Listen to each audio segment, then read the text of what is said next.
Mr. Michael Squid.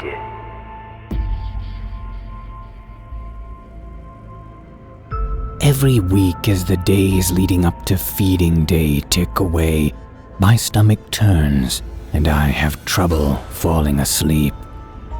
I struggle to focus on any given task, and the smell of the dank, dark barn seems to taint the air no matter where I go. Pa explained it's something I need to do. He made it clear one day he won't be around, and I'll be the only one left to feed her. I have just one memory of Ma from before.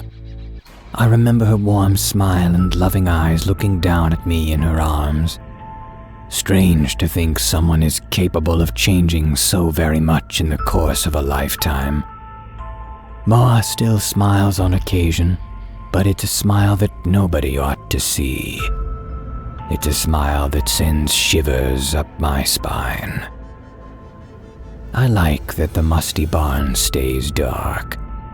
Pa unscrewed the light bulbs when it started to get really bad. I must have been around 4 years old when it began. I only have glimpses of fractured memories. I remember one night seeing Ma standing in the kitchen red and wet, blood glistening on her cheeks. She was giggling and staring at the wall with crazed, vacant eyes. I didn't understand what was so funny. Another time I woke up to her leaning over my bed, and her face looked strange. Her mouth was wide open, and the skin of her face looked stretched thin. When I screamed, she left in a hurry, but I didn't fall back to sleep that night. It wasn't long after that when Pa moved her to the barn. That's where she's been ever since. Every week the day comes when it's my turn to feed her. I don't look in the heavy feed buckets, but they smell rotten. I carry one in each hand to the barn, setting them down as I unlock the large padlock with the key hanging from the ring of twine. The moment the lock clicks, I hear the chains rattle around from inside the wooden barn. It's Ma, up and about, eager to eat. I slide the heavy wooden door open a foot or two, just enough for me to slip inside. I found that when less light from the door gets in, the fewer details you can see, and that's a good thing. Cracks in the old wooden beams cast slivered rays of sunlight and highlight the contours of her body. Her massive, bulging spine pokes at the skin from inside in harsh angles. Her head, even in shadow, looks more hideous every time. There's always some new growth, some nodule or bulge eager to form a new appendage. I can't tell how many arms she has, or which of the lean, sinewy limbs were the originals. They all scuttle rapidly the moment I step foot into the rank air of the barn. Crooked fingers knock and scratch at the floorboards as Ma bounds toward me. Every time my heart jumps and I think of what would happen to me if her chain snapped. Still, every time it yanks her to a dead stop, just a few feet from me. It's then I can smell her gamey odor, sour and strange. I try hard to keep my eyes down and not look, but I can still see that horrible grin in my peripheral vision. I see her long, yellow teeth and sharp features through skin stretched thin over her jagged, warped bones. Her hot, raspy breaths reach my face as I lower the buckets to the floor, and I have to fight back the urge to vomit. I then take the broom propped against the wall and use it to push the buckets of animal entrails, sliding the slop toward those eager fingers that jitter with anticipation. I then hear the sickening sound of Ma feasting on the coppery mess from within the buckets. I hurriedly make my way out the door, sliding the heavy thing shut, and I insert the padlock into the loop. I'll then spend the rest of the day trying my best to distract myself. I'll wish desperately to forget the details I couldn't help but notice. Details like how her eyes seem to jut out as if perched on stalks that have been slowly growing out from her skull. How her varicose veins, so prominent in each spindly limb, seem to squirm on their own. Pa never told me why she changed. I honestly don't think he even knows. Maybe something came down from the sky or up from the soil and took over, making a home in her before deciding to redecorate. Maybe it's genetic, and one day I'll be laughing at the wall as someone else's blood dribbles down my chin. If that ever happens, I don't want to be kept in a barn. I'd want someone to put a bullet in my brain. I'd wish for it to end more times than I can say. I prayed for Pa to find her dead and still, swarming with flies. I'd pray he'd finally have the guts to put a bullet in her grotesque head. That never happened, though, and week after week the dreaded feeding day would arrive, and each one would be worse than the last. But I got my wish today. I hauled the fetid buckets of sloshing muck to the barn today for the very last time. I stopped halfway there, processing the sight of the splintered wood from freshly snapped beams of the barn wall. Metal links from the busted chain in the dirt gleamed in the light of the sun. Still, it wasn't relief I felt when I realized Ma was gone.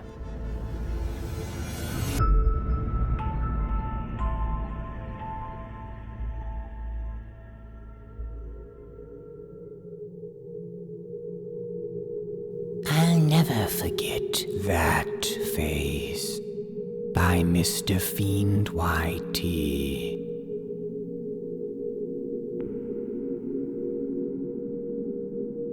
It was all over the news. Teacher's body found mutilated by local river. I never had classes with Mr. Smith. Those that did would often complain about his inappropriate behavior. Mr. Smith was a special case of a-hole, but no one deserves to be murdered, let alone mutilated. That Sunday afternoon, after the discovery of Mr. Smith's body, the parents of the school held an emergency meeting with the faculty alongside the local PD. What went on in that meeting was never fully explained to me. I asked my parents about it, but they shut down any conversation I attempted. I couldn't help my own curiosity, though, so that night, not long after my bedtime, I crept to the top of the stairs to see if my parents would talk about what happened. Sure enough, it wasn't long before they did. What monster would do that to another human being? Mom said as her eyes fixated onto the tablet. Mom liked to spend her evenings scrolling through Facebook or local forums. Human beings are monsters. Surely you've gathered that by now. You watch enough TV and those murder documentaries, Dad said, flicking through the TV. But to cut off someone's face... My jaw dropped immediately to the floor. I couldn't believe what I had just heard. Processing the information, I quietly crept back into my room. I lay there all night, too scared to sleep, thinking about the faceless body of Mr. Smith. I didn't know much of his personal life, if he had a family or kids, but I was so scared and perplexed by the idea of that gruesome act. School was closed the following day as the police had to carry out an investigation, so I spent most of the morning playing video games with the imaginary still rattling around in my head. Unable to concentrate, I decided to get properly dressed and made my way downstairs to ask Mom if I could head out. Back at 5, no questions, and stay within the neighborhood, Mom demanded. I wasn't one to question the demands of Mother, and to be honest, I doubted if I would even be allowed. I was heading out to call on my friends Daniel and Roy. We went to the same school and would often hang out at any opportunity. First I went to call on Daniel, as he was the closest to me, and funnily enough, he was already on his way to call for me. We didn't really talk too much. I think we were savoring the conversation for when we met up with Roy. When we knocked for Roy, his mom took a little more persuading, but after Roy stating it would help him process the news, Roy's ever-reluctant mother let him out. We didn't say anything about the murder until we were walking through the public footpath on our way to the den in the woods. I heard that it was an ex-student of his, said Daniel. Bullshit. He was part of the occult and blabbed about it, replied Roy. The occult? Where did you get that idea from? Daniel remarked, a look of confusion spreading across his face. Can you prove he wasn't? You wouldn't know if he was or not, Roy exclaimed. Before Daniel had a chance to reply, I divulged on what I had heard. I heard his face was cut off, although my tone was the least bit enthusiastic. No way! That sounds exactly like something the occult would do, Roy acknowledged, this newfound information somewhat fitting his narrative. Doesn't prove shit, rebuked Daniel. Even if that's true, it still doesn't mean the occult did it. Where did you even hear that? Roy asked. After bedtime, I waited and listened to see if Mom and Dad would talk about what happened. They wouldn't tell me anything, and so I naturally got curious. I explained. Christ, did you hear anything else? Roy asked curiously. Nah. After I heard that, I went back to bed. The thought of something like that happening to a teacher, it's so fucked up. Daniel, Roy, and I marched toward the den, talking more and theorizing on our ideas. Once we were at the den, the conversation didn't change. Roy even proposed we tried to investigate ourselves, but that idea was very quickly shut down by myself and Daniel. I was already freaked out, and the more we talked about it, the worse I felt. Time seemed to fly past as Roy paced around with a stick hitting any leaves in his sight and coming up with the best theories. His dad was an officer, so I think he liked the idea of doing his own detective work like his dad. Daniel and I sat quietly under the makeshift shelter we all called our den, whilst being talked at by Roy for what seemed like hours. In fact, it must have been hours, as the sun had already begun to set. I need to head back. With all the crap going on, I don't want to worry my parents anymore. You know what my mom's like, explained Daniel. Yeah, me too. Too cold anyways, I replied. Roy clicked his fingers and looked up, but his face froze as words hesitated to come out of his mouth. A look of concern began to grow across his face, and he slowly began to squat down, saying, Dude, I just saw someone watching me. Don't play games, Daniel snarled. I'm not. There was someone standing there looking at me, Roy hissed. The den was situated between a couple of tall trees, although the den was no taller than my chest. Daniel and I were sitting inside the den. The den was made up of numerous sticks and leaves, and so it was impossible to see behind us without exposing ourselves. Slowly and carefully, after a few seconds of silence, all three of us began to inch out of the trees and look around for the mysterious figure. The more we looked around the surrounding area, the more confident we felt that Roy must have mistaken the figure for someone else. Roy was one to prank others, but there was no denying the look on his face. A good pranker, but a bad actor. Once Daniel and I were content with the idea of Roy mistaking the figure, Roy began to convince himself too. The three of us still on high alert, we slowly began to head back toward the public footpath, looking back every now and again to be sure. I think deep down, if there hadn't just been a gruesome murder within our area, we probably wouldn't have been so easily startled. Just as our confidence began to return to us, I had to stop everyone as my shoelaces were beginning to come loose. But when we all three of us halted, we could suddenly hear the crunching of leaves not so far behind, which after some delay halted as well. I looked to see the colors drain from my friends' faces as their eyes widened, realizing the exact same thing I had. We said nothing, but waited for each other to react. Suddenly, the distant crunching of leaves began again, but this time with increasing momentum. At once, all three of us took off. I don't think any of us had sprinted so fast in our entire lives. Daniel, being the most athletic of us, surpassed both me and Roy with relative ease. He was almost out of sight within seconds. Roy and I tried with all our might to keep up, but navigating a woodland floor was no easy task, and before I knew it, my right foot had caught on a protruding root. All hope left my body as I watched Roy follow Daniel into the far distance, helplessly falling to the ground. The once distant crunching from behind was becoming closer. Feeling completely hopeless and exhausted from the sprinting, my brain somehow kicked into overdrive. "Get the fuck up!" I screamed internally, and somehow managed to make it back to my feet. I feel if I had been there much longer, then I would have perhaps met a fate similar to Mr. Smith. It didn't take long before I was back on the footpath. Daniel and Roy were nowhere in sight. Not feeling any safer, I continued sprinting along the footpath.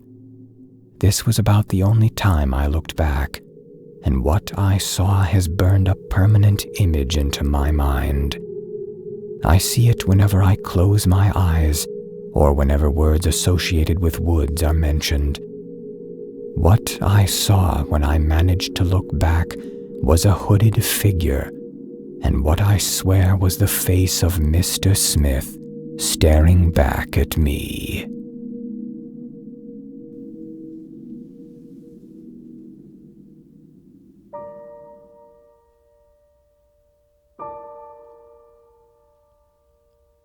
We'd been together for nearly 3 years, and I think I can speak for us both when I say neither of us had ever been happier. We did everything together. We lived together, we worked together, albeit in different departments, and we rarely spent a day apart. Emma often woke up in the middle of the night. She wasn't like me, in the way that I could always sleep through the thunderstorms or the rattling of trains whizzing past the back of our flat at constant hourly intervals. She'd often ask me about what she'd heard throughout the night, whether it was my sleep-talking or our neighbors having another argument at 3 a.m, as the husband once again stumbled home drunk. There was always something that had happened. My deep sleep had bothered her slightly, simply because I'd fall asleep first, and then she'd be left struggling to close her eyes alone. On many nights, she'd find herself squashed up against the wall, because I'd slowly shuffled my way across to her side of the bed.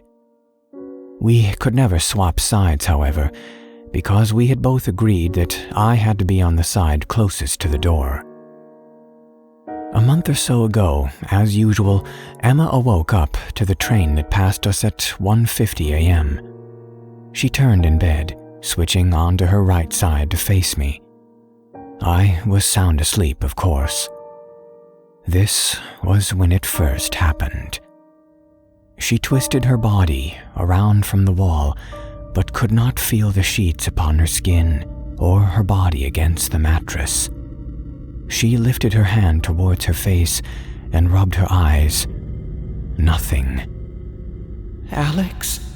she whimpered. "Alex?" She gently pushed my shoulder. I murmured a still sleeping reply, but then one hard shove brought me back to the real world. When I opened my eyes, Emma was digging her nails into my face. I can't feel anything," she cried, tears beginning to well in her eyes. Seeing her like this, I sat up immediately, my heart rate increasing tenfold. Hey, shh, it's all right," I soothed, taking her into my arms so that her forehead rested on my chest. Her face was embedded with several red half-moons from her nails. "It must have been a bad dream, that's all." "No," she wept. "I can't feel you touching me. I can't feel anything right now." When she said that, it sent shivers down my spine. I lifted her head so she was looking at me, and she rubbed her eyes with her palms with such force that I felt sick. I can't feel anything," she repeated. It was horrible seeing her like this. I grabbed her hands and pinned them down to her sides with a stern look and a heavy breath. "Let me see," I said, softly but firmly. I pushed the covers off from us as tears began rolling down her cheeks and dripped onto the pillow. Her hands began to scratch at the top of her knuckles, leaving long red lines leading to her wrists. "Stop, Bob," I ordered, motioning to her hands. She whimpered again, but paused the scratching and sat on her palms.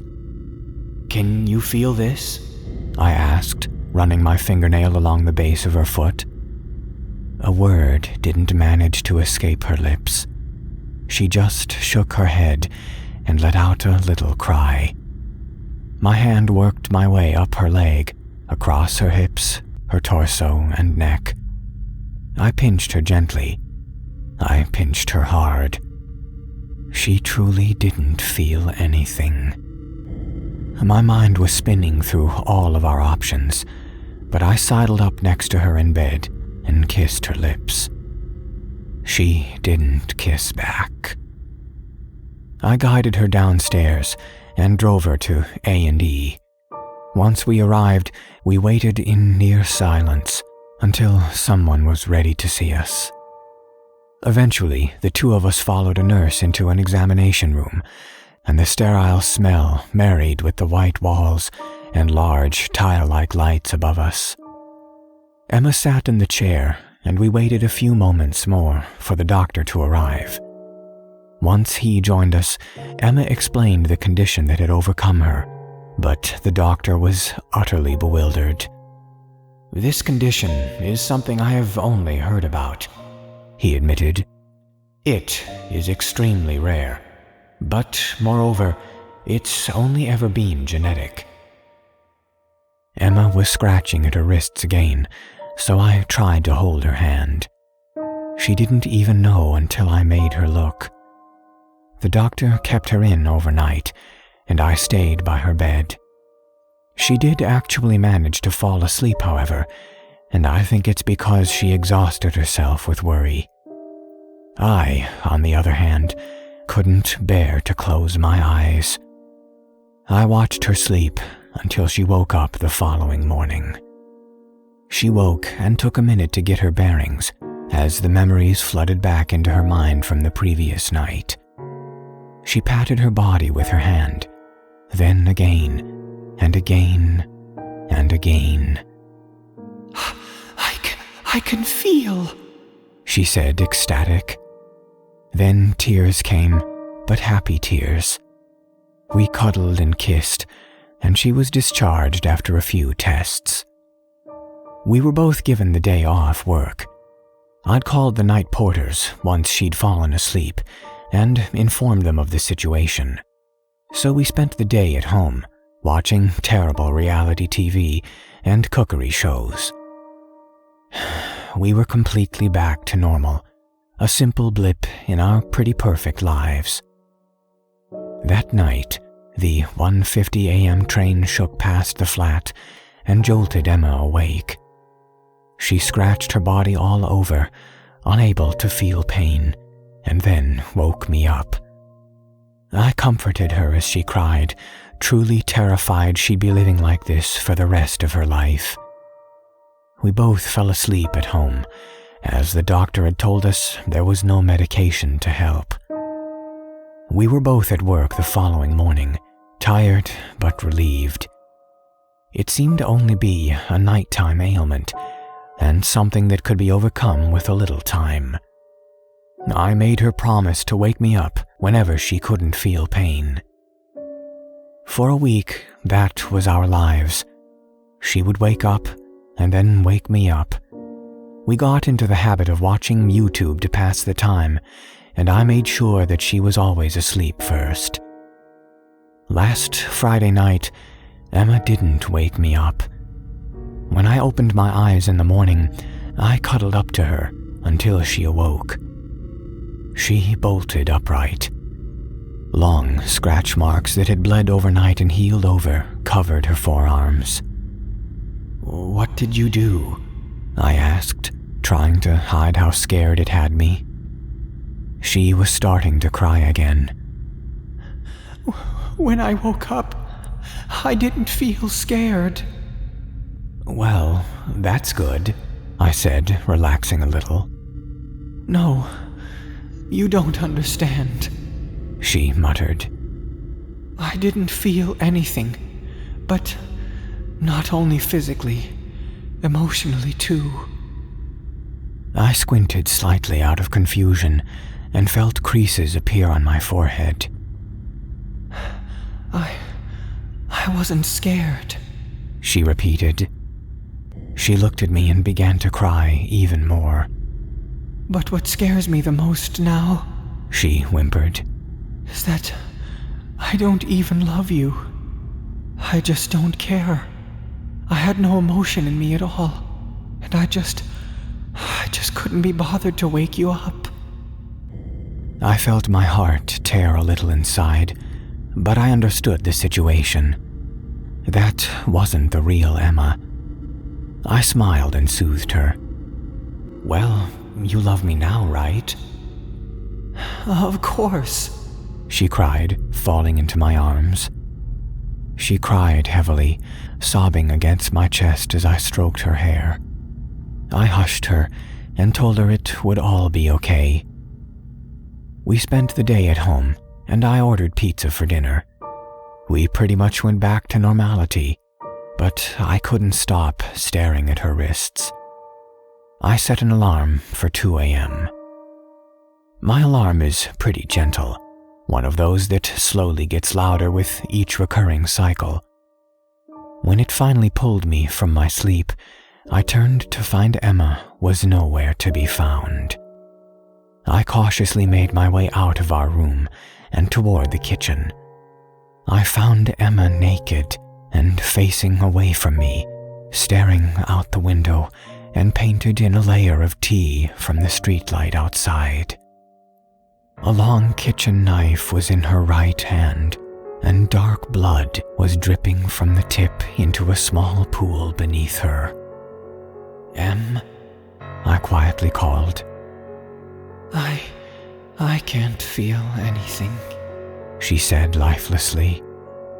She slowly turned around to face me.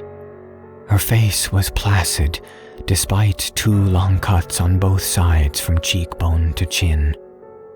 Blood was dripping down her neck. Her top half was a mix of slashes and stabs. "Oh, Emma," I stuttered, fumbling towards her. "Come near me and I'll kill you," she warned.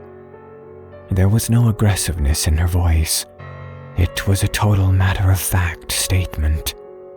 I exhaled a hopeless breath and begged her to please let me help, but she pointed the knife at me. "You don't understand," she said. "It's all relative. I'm not afraid to die anymore. I'm free. I have nothing to hold me to this world. I'm not sad or happy or scared or brave. I see it, how it is now." "I'm calling an ambulance," I said. "Whatever. Just stay away from me." I called the ambulance and gave them our information, and they told me to stay on the phone. I dropped it when Emma plunged the knife into her rib cage. Without thinking, I ran over and grabbed her hands. "But I said not to come over," she said, fighting against my hands. The knife jarringly retracted and reinserted into her stomach a few times. Eventually it fully exited with her hands on the handle and my hands around her wrist. With enormous effort, I managed to pry apart her fingers. I took her to the floor and locked her arms behind her back until the paramedics arrived. They tied her down during the journey to the hospital, and she seemed completely unbothered by it all. I was by her side when the sun rose from behind the horizon. I was by her side when she woke up. I was by her side when she looked at me and said, "I still don't feel anything." Emma was submitted to a psychiatric hospital last week, not too far from our flat. My life isn't the same without her. I just can't live like this. The worst part of it all, however, is that when I go to visit her and she sits across from me in her straitjacket, every now and again the real Emma comes out, and she cries, and she asks me to help her, and she tells me that she is so scared.